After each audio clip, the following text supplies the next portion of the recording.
ಅಧ್ಯಕ್ಷರಾದಂಥ ಸ್ನೇಹಿತರಾದಂಥ Taresh ನಾಯ್ಕನವರೇ, ಹಿರಿಯರಾದಂಥ doctor H ಯೋಗೇಶ್ವರೇ ಸೇರಿರುವಂಥ ಎಲ್ಲ ಹಿರಿಯ ಕಾರ್ಯಕರ್ತರೆ, ತಾಯಂದ್ರೆ, ಯುವ ಮುಖಂಡರೆ ಹಾಗೂ ಸಹ ಕಾರ್ಯಕರ್ತ ಬಂಧುಗಳೇ, ಮಾಧ್ಯಮದವರೇ, ಇವತ್ತು ನಾವೆಲ್ಲರೂ ಕೂಡ ಒಂದು ಸುಸಂದರ್ಭದಲ್ಲಿ ಸೇರ್ಕೊಂಡಿದ್ದೀವಿ.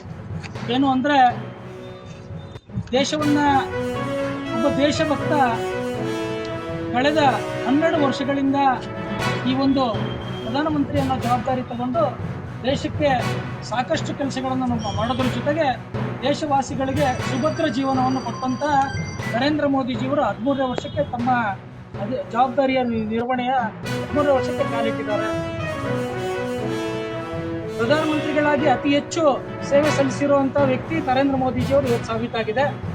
ಹಾಗೆ ನಾನು ಒಂದು ವಿಷಯನ ಹೇಳಲಿಕ್ಕೆ ಇಷ್ಟಪಡ್ತೀನಿ. ಸಂಖ್ಯೆ ಒಂದೇ ಮುಖ್ಯ ಅಲ್ಲ.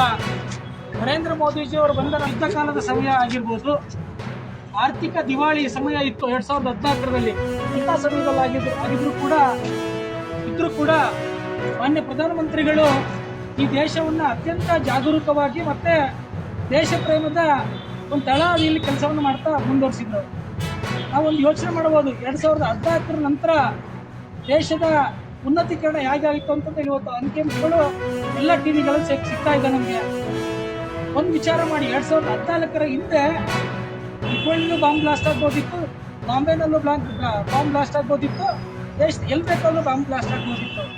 ಆದರೆ ಪ್ರಧಾನಮಂತ್ರಿಗಳು ಬಂದ ನಂತರ ಇಲ್ಲಿಯವರೆಗೆ ಕಾಶ್ಮೀರ ಬಿಟ್ಟರೆ ಎಲ್ಲೂ ಕೂಡ ಒಂದು ಬಾಂಬ್ ಬ್ಲಾಸ್ಟ್ ಆಗಿಲ್ಲ. ಮೊದಲು ನಮ್ಮ ತಾಯಿಯಂದ್ರ ಮನೆಯಿಂದ ಮಕ್ಕಳು ಹೊರಗೆ ಹೊರಟು ವಾಪಸ್ ಬರ್ತಾರೋ ಇಲ್ಲ ಅನ್ನೋ ಅಪನಂಬಿಕೆ ಇತ್ತು. ಇವತ್ತು ದೇಶದ ಎಲ್ಲ ವಾಸಿಗಳು 140 ಕೋಟಿ ಜನಗಳು ಕೂಡ ಸುರಕ್ಷಿತವಾಗಿ ನಾವು ಬದುಕ್ತೀವಿ ಅನ್ನೋ ಒಂದು ಸುಭದ್ರ ಭಾವನೆಯನ್ನು ಕೊಟ್ಟಿರುವಂಥ ಏಕೈಕ ವ್ಯಕ್ತಿ ಈ ದೇಶದಲ್ಲಿ ಯಾರಾದರೂ ಇದ್ದರೆ ಅದು ನರೇಂದ್ರ ಮೋದಿಜಿ ಅಂತ ನಾವೆಲ್ಲ ತಲೆ ಎತ್ತಿ ಹೇಳ್ಬೋದು. ಅದ್ರ ಜೊತೆಗೆ ಈ ಥರದ ಅಪ್ರತಿಮ ದೇಶಭಕ್ತ ಪ್ರಧಾನಮಂತ್ರಿ ಆಗಿರೋದು ಒಂದು ಖುಷಿ. ಆದರೆ ಇನ್ನೊಂದು ಖುಷಿ ನಮ್ಗೆ ಇಟ್ಕೊಳ್ಳೋದು, ಆ ದೇಶಭಕ್ತ ಇರುವಂಥ ಒಂದು ರಾಷ್ಟ್ರೀಯ ಪಕ್ಷದಲ್ಲಿ ನಾವೆಲ್ಲರೂ ಕೂಡ ಕಾರ್ಯಕರ್ತರಾಗಿರೋಂಥ ಕೂಡ ಈ ಒಂದು ಸಂದರ್ಭದಲ್ಲಿ ನಾನು ಹೇಳಿಕ್ಕೆ ಇಚ್ಛೆ ಪಡ್ತೀನಿ. ಈ ಒಂದು ಅಪ್ರತಿಮ ದೇಶಭಕ್ತ ಈ ದೇಶವನ್ನು ಇನ್ನೂ ಮುಂದೆ ನಡೆಸ್ತಾ ಹೋಗಲಿ, ಈ ವಿಶ್ವಕ್ಕೆ ಭಾರತ ವಿಶ್ವಗುರು ಆಗುವಂಥ ಪರಿಸ್ಥಿತಿಯನ್ನು ನಿರ್ಮಾಣ ಮಾಡಲಿ ಅಂತ ಆ ದೇವರಲ್ಲಿ ನಾವೆಲ್ಲರೂ ಕೂಡ ಮಾನ್ಯ ಪ್ರಧಾನಮಂತ್ರಿಯವರಿಗೆ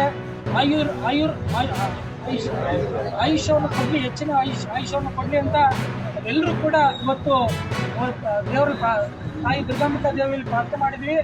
ಈ ಒಂದು ಸುಸಂದರ್ಭದಲ್ಲಿ ಎಲ್ಲರಿಗೂ ಸೇರೋದು ಸಂತೋಷದ ವಿಷಯ ಅಂತ ನಿಮಗೆ ಹೇಳ್ತಾ ನಮ್ಮ ಮಾತಿಗೆ ವಿರಾಮ ಕೊಡ್ತೀವಿ. ಹರಿ ಓಂ, ಜೈ ಶ್ರೀರಾಮ್. ಇದೇ 14ನೇ ತಾರೀಕು ಭಾನುವಾರ ಆರ್ಯನ್ ಶೆಟ್ಟಿ ಕಲ್ಯಾಣ ಮಂಟಪದಲ್ಲಿ ಶ್ರೀರಾಮ್ ಸೇನೆ ಹಾಗೂ ದುರ್ಗಾ ಸೇನೆ ವತಿಯಿಂದ 2ನೇ ವರ್ಷದ ಸಹಾಯವಾಣಿ ಸಂಖ್ಯೆಯ ವಾರ್ಷಿಕೋತ್ಸವ ನಡೆದಿದೆ. ಅದರ ಜೊತೆಗೆ ಕಳೆದ ವರ್ಷ ನಾವು 2,000 ಜನ ಹೆಣ್ಮಕ್ಳಿಗೆ ತ್ರಿಶೂಲ ದೀಕ್ಷೆಯನ್ನು ಕೊಟ್ವಿ. ಆದರೆ ಈ ವರ್ಷ ವಿಶೇಷವಾಗಿ 5,000 ಜನ ಹೆಣ್ಮಕ್ಳಿಗೆ ನಾವು ಈ ತ್ರಿಶೂಲ ದೀಕ್ಷೆಯನ್ನು ಕೊಡ್ತಾ ಇದ್ದೀವಿ.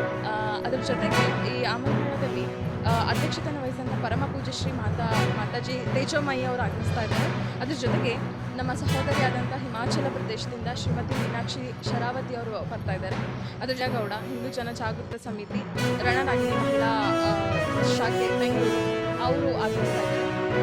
ಪ್ರತಿಯೊಬ್ಬ ಹಿಂದೂ ಬಾಂಧವರು ಎಲ್ಲ ನನ್ನ ಹಿಂದೂ ಕುಟುಂಬದವರು 14ನೇ ತಾರೀಕಿಗೆ ಈ ತ್ರಿಶೂಲ ದೀಕ್ಷೆ ಕಾರ್ಯಕ್ರಮಕ್ಕೆ ಆಗಮಿಸಿ ಯಶಸ್ವಿಗೊಳಿಸಬೇಕಂತ ಹೇಳ್ತೀವಿ. ಲಾಸ್ಟ್ ಟೈಮ್ 2,000 ತ್ರಿಶೂಲವನ್ನು ದೀಕ್ಷೆ ಕೊಟ್ಟಿದ್ವಿ. ಈ ಸಲ 5,000 ಜನ ಹೆಣ್ಮಕ್ಳಿಗೆ ಕೊಡ್ತಾರೆ. ಪ್ರತಿಯೊಬ್ಬ ಸ್ಕೂಲ್ ಹೆಣ್ಮಕ್ಳಿಗೆ, ಕಾಲೇಜ್ ಹೋಗೋರಿಗೆ, ಆಮೇಲೆ ಎಲ್ಲ ವರ್ಕಿಂಗ್ ವುಮೆನ್ಸ್ಗೆ. ಯಾಕಂದರೆ ಎಲ್ಲ ಕಡೆ ಅಣ್ಣ ತಮ್ಮ ಯಾರೂ ಅವ್ರ ಪ್ರೊಟೆಕ್ಷನ್ ಇರೋಕ್ಕಾಗೋದಿಲ್ಲ. ಸೊ ಅವರ ಸೆಲ್ಫ್ ಪ್ರೊಟೆಕ್ಷನನ್ನು ಅವರೇ ಮಾಡ್ಕೋಬೇಕು ಅಂತ ಹೇಳಿ ಈ ಒಂದು ತ್ರಿಶೂಲವನ್ನು ನಾವು ಅವ್ರಿಗೆ ದೀಕ್ಷೆ ಕೊಡ್ತಾ ಇದ್ದೀವಿ. ಇಲ್ಲ, ಬಟ್ ಅದು ಯೂಸ್ ಮಾಡಿಕೊಂಡು ಹೆದರಿಸಿ ಅವ್ರು ಸೇಫಾಗಿ ಬಂದಿರುವಂಥದ್ದು ಬಹಳಷ್ಟು ರೀಸನ್ಸ್ ಇದೆ.